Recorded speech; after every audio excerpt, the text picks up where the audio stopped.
নমস্কার বন্ধুরা, কেমন আছেন সবাই? নিশ্চয়ই সবাই খুব ভালো আছেন, আমিও ভালো আছি।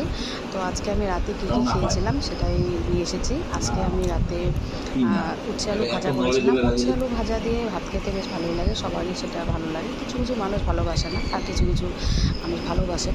তার সাথে ছিল কিন্তু আমার তেল পটল বানিয়েছিলাম। তেল পটলটা জবরদস্ত হয়েছিল খেতে, জাস্ট ডিলিশিয়াস, এতটাই টেস্টি হয়েছিল খেতে। তারপরে আমি বানিয়েছিলাম মুখি কচু দিয়ে মাছ, যেটা আমার বরের ফরমাইশ ছিল।